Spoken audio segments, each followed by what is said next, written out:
बिस्मिल्लाहिर्रहमानिर्रहीम। आज के इस लेक्चर में हम देखेंगे कि हम सी प्लस प्लस लैंग्वेज में अपना पहला प्रोग्राम किस तरीके से डेवलप करेंगे। और आज की इसमें हम सिर्फ जस्ट लेक्चर में प्रिंट स्टेटमेंट के बारे में बात करेंगे कि प्रिंट स्टेटमेंट किस तरीके से काम करती है।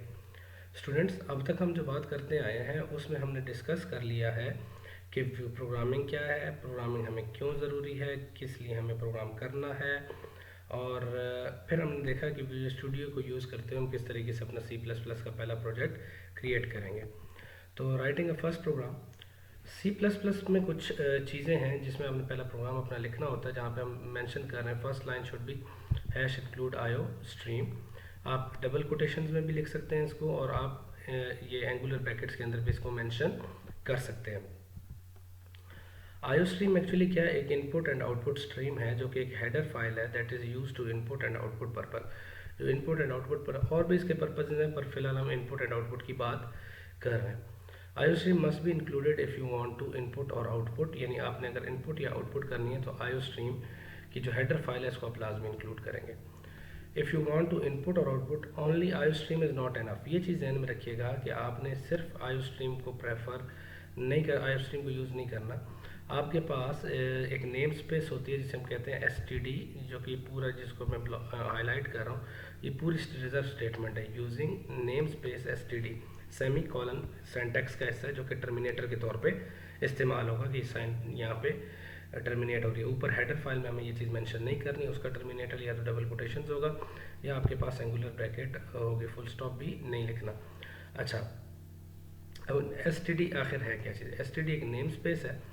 अब नेम स्पेस क्या है? नेम स्पेस एक वर्किंग एरिया है। फॉर एग्जांपल अगर मैं डायग्रामेटिकली एक्सप्लेन करूँ, यहाँ पे ये मेरे पास एक हेडर फाइल है जिसको मैंने कहा ये आयो स्ट्रीम है, ठीक हो गया, ये आयो स्ट्रीम है। यहाँ पे इसके अंदर मेरे पास एक ब्लॉक बना हुआ है ऐसे, एक ब्लॉक बना हुआ है नेम स्पेस के नाम से यहाँ पे, एक ब्लॉक बना हुआ है नेम स्पेस के नाम से यहाँ पे, एक ब्लॉक बना हुआ है नेम स्पेस के नाम से यहाँ पे। अब ये नेम स्पेस कुछ और होगी, इसका नाम लेट से मैं कहता हूँ x है, इसका नाम मैं कहता हूँ y है। अब हर नेम स्पेस के अंदर कुछ स्पेसिफिक फंक्शनैलिटी परफॉर्म की गई है, और मैं कहता हूँ इसका नाम जो है वो क्या है, std है। अब std के अंदर एक्चुअली कोड हुआ हो, यानी इनपुट और आउटपुट का जो कोड है वो std के अंदर मैंशनड है। तो हमें यानी प्री डिफाइंड कोड है, हमें मज़ीद ये नहीं देखना कैसे करेंगे, हम उस कोड को इस्तेमाल करेंगे। उस कोड तक पहुंचने के लिए पहले मुझे आयो स्ट्रीम तक पहुंचना है, फिर मुझे एसटीडी तक पहुंचना है, फिर मैं उस कोड को इस्तेमाल कर सकता हूं। आयो स्ट्रीम तक पहुंचने के लिए मुझे क्या करना पड़ेगा, हैश इंक्लूड आयो स्ट्रीम, और एसटीडी तक पहुंचने के लिए मुझे क्या करना पड़ेगा, यूजिंग नेम स्पेस एसटीडी। और जो सी प्लस प्लस लैंग्वेज है आपके पास दैट आर सी प्लस है already defined some statements input and output जो हमने बात की, और also predefined that are inside namespace STD as shown in figure on the next slide. इस तरह यहाँ पे आपको बताया गया कि ये हेडर फाइल है, एसटीडी है आपके पास, इनपुट आउटपुट का कोड यहाँ पे मौजूद है। To access input and output you have to include header file and use a namespace. इस नेम स्पेस को आप इस्तेमाल करेंगे अगर आपने इनपुट आउटपुट को एक्सेस करना है। अब ये ऐसे कुछ लिखा जाएगा, हैश इंक्लूड आयो stream using name space STD semi colon. अब एक चीज़ और, आपने वॉइड मेन लिखना है, ये वॉइड मेन एंड के साथ भी है, मैं यहाँ वॉइड के साथ लिख रहा हूँ, करली ब्रैकेट स्टार्ट करली ब्रैकेट क्लोज। आपने अपना कोड इसके अंदर लिखना है। और मेन क्या चीज़ है, मेन एक फंक्शन है। जब हम फंक्शंस का टॉपिक पढ़ेंगे तो फिर हम इसको देखेंगे कि फंक्शंस आखिर क्या होते हैं। अब मेन से आपने अपना कोड स्टार्ट करना है, मेन आपके प्रोग्राम का एक एंट्री पॉइंट होता है। अब आपके पास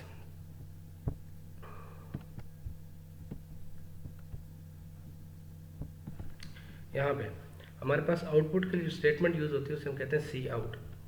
सी आउट आपके पास स्टैंड्स फॉर कंसोल आउटपुट। ये आपका जो ऑपरेटर है इसको हम कहते हैं इंसर्शन ऑपरेटर। अब आप कह सकते हैं दो लेस देन के साइन पर इस ऑपरेटर को क्या कहते हैं, insertion operator. Double quotations, welcome to BIIT। Anything inside double quotation is displayed on the screen except escape sequences. हम बात करेंगे एस्केप सीक्वेंसेज क्या है। जो भी चीज़ मैं डबल कोटेशन से लिखूंगा वो स्क्रीन के ऊपर डिस्प्ले हो जाएगी, जिस तरह यहाँ पे आपके पास नज़र आ रहा होगा, welcome to BIIT। Building and running a program. अब सबसे पहले क्या होगा कि आपके पास बिल्ड करने के लिए कंट्रोल शिफ्ट भी। अगर आपके प्रोग्राम में कोई एरर्स होंगे तो आपको यहाँ पे एरर आइडेंटिफाई करेगा एरर लिस्ट के अंदर। बिल्ड 1 सक्सीड 0 फेल्ड, आपको ये जिस तरह आप देख रहे हैं ये आपको नज़र आ रहा होगा। सिस्टम पॉज का क्या काम है, सिस्टम पॉज आपके पास स्क्रीन को होल्ड करता है। अगर मैं नहीं करूँगा तो इससे आपकी स्क्रीन ब्लिंक करके गायब हो जाएगी। इफ़ नो एरर्स तो आपको ये चीज़ नज़र आएगी, और जो आउटपुट नज़र आएगी वो क्या आएगी, welcome to BIT, press any key to continue. Let's say मेरे पास एक प्रोग्राम है जिसमें मैंने लिखा है सी आउट डबल कोटेशन में 4, तो स्क्रीन पे मुझे क्या नज़र आ रहा होगा, 4। Anything written inside double quotations as displays, जिस तरह हमने बात की थी कि जो चीज़ डबल कोटेशन में लिखी होगी वो एज इट इज़ डिस्प्ले हो जाएगी। अब ये 4 अगर मैं डिस्प्ले कर रहा हूँ तो 4 को डिस्प्ले करने के लिए मैं इस तरीके से भी लिख सकता हूँ, विदाउट डबल कोटेशन। और विदाउट डबल कोटेशन आप ऐसी स्टेटमेंट लिखेंगे जो कंपाइलर अंडरस्टैंडेबल होंगे, जिस तरह कॉन्स्टेंट्स होगा। बस 4 एक कॉन्स्टेंट है तो इसको मैं डबल कोटेशन के बगैर भी मेंशन कर सकता हूँ। Same output as above but this time 4 is not written inside double quotation. Compiler understand the constant value और अरिथमेटिक एक्सप्रेशन। लेट्स से अगर मेरे पास ये चीज़ ऐसे होती, सी आउट 2 + 3, तो अब क्या होता, अब पहले इसको सॉल्व करता, रिजल्ट क्या होता 5, तो स्क्रीन पे क्या डिस्प्ले करता 5। यानी अगर मैं कोई अरिथमेटिक एक्सप्रेशन लिखूंगा पहले वो सॉल्व होगी, उसके बाद उसका रिजल्ट क्या होगा, डिस्प्ले होगा। डबल कोटेशन में मैंने क्या लिखा है 4 + 2, तो रिजल्ट क्या डिस्प्ले होगा 4 + 2। जिस हमने बात की जो भी चीज़ डबल कोटेशन में होगी एज इट इज डिस्प्ले होगी। हाँ, अगर मैं डबल कोटेशन के बगैर लिख रहा हूँ तो अब क्या होगा, पहले इसको सॉल्व करेगा, व्हाट इज 4 + 2 6, तो स्क्रीन पे क्या डिस्प्ले कर देगा 6। इसी तरीके से will solve 4 + 2 display the answer. अब वेलकम टू BIT, ठीक हो गया। Remarks will print this. Escape sequences क्या हैं, एस्केप सीक्वेंसेस आपके पास जो भी हैं वो written inside the double quotation होंगे, यानी हम डबल कोटेशन के अंदर मेंशन करेंगे। और कुछ कॉमनली एस्केप सीक्वेंसेस ये हैं \A, \B, और उनका पर्पज़ आगे मेंशन्ड है, \N न्यू लाइन के लिए इस्तेमाल होता है। अच्छा स्टूडेंट्स, एक चीज़ और यहाँ मैं बताता चलूँ आपको कि एस्केप सीक्वेंसेस में हमें क्यों ज़रूरत पड़ती है। फॉर एग्जांपल अगर मैं कहता हूँ मैंने स्टेटमेंट लिखनी है वेलकम सी आउट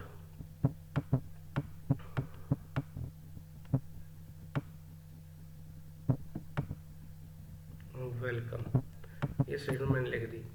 अब मैं कहता हूँ वेलकम, फिर मैं लिखता हूँ सी आउट, यानी एक से ज़्यादा स्टेटमेंट दफ़ा मैं सी आउट मेंशन कर सकता हूँ टू BIT।